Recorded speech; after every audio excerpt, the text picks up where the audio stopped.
जय श्री कृष्ण।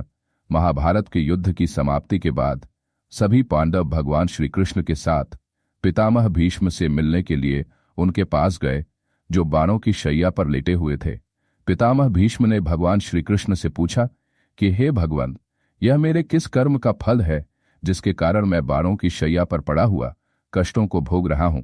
मुझे अपने पिछले 100 पूर्व जन्मों का ज्ञान है, जिसमें मैंने कभी किसी का अहित नहीं किया है। पितामह भीष्म की यह बात सुनकर भगवान श्री कृष्ण ने मुस्कुराते हुए कहा कि हे पितामह, मैं ये जानता हूं कि आपने अपने पिछले 100 जन्मों में कभी कोई पाप नहीं किया है तथा अपने पुण्य कर्मों के कारण आप बार बार राजवंश में जन्म लेते रहे। अपने 101वें पूर्व जन्म में भी आपने राजवंश में जन्म लिया था। इस जन्म में जब आप युवराज थे, तब एक बार सेना के साथ पैदल आगे आगे चल रहे थे कि अचानक आपके पैरों के पास एक सांप आ गया और आपने उस सांप को अपने धनुष से उठाकर दूर फेंक दिया।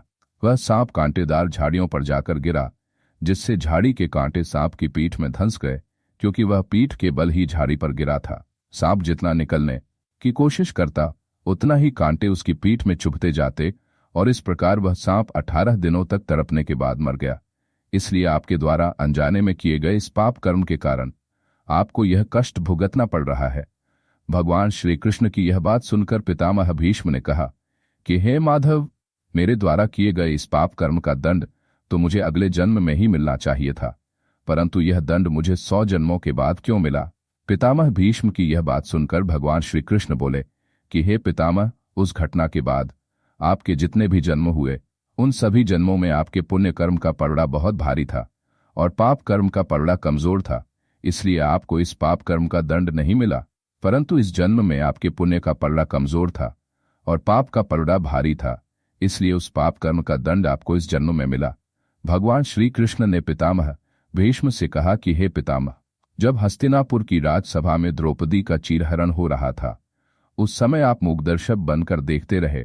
आपके पास इतना सामर्थ्य था कि आप दुर्योधन और दुशासन को एक अबला पर अत्याचार करने से रोक सकते थे, किंतु फिर भी आपने उन्हें नहीं रोका।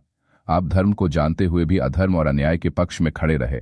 इसी कारण आपके पुण्य क्षीण हो गए और साथ में इस जन्म में आपके पिछले 101वें जन्म का पाप भी जुड़ गया है।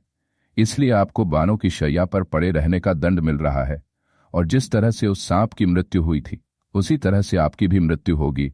भगवान श्री कृष्ण ने पितामह भीष्म से कहा कि हे पितामह, प्रत्येक प्राणी अपने कर्म के अनुसार ही जन्म लेता है और उसे अपने कर्मों का फल कभी न कभी भोगना ही पड़ता है, क्योंकि यही विधि का विधान है। भगवान श्री कृष्ण और पितामह भीष्म के बीच हुए इस संवाद से यह शिक्षा मिलती है कि हमें कर्म करते हुए बहुत सावधानी बरतनी चाहिए, क्योंकि अगर अनजाने में भी किसी को हमारे द्वारा किए गए कर्मों से कष्ट मिलता है तो उसका दंड हमें अवश्य भोगना पड़ता है। अगर यह वीडियो आपको अच्छा लगा हो तो इसे लाइक और शेयर करें तथा ऐसे ही वीडियो देखने के लिए इस चैनल को सब्सक्राइब करें। साथ ही बेल आइकॉन भी जरूर दबाएं, जिससे हमारे चैनल के सभी नोटिफिकेशन आपको मिल सके। इस वीडियो के बारे में आपके क्या विचार हैं, कृपया इसे कमेंट सेक्शन में हमें जरूर बताएं। फिर मिलेंगे एक नए वीडियो में, तब तक के लिए जय श्री कृष्ण।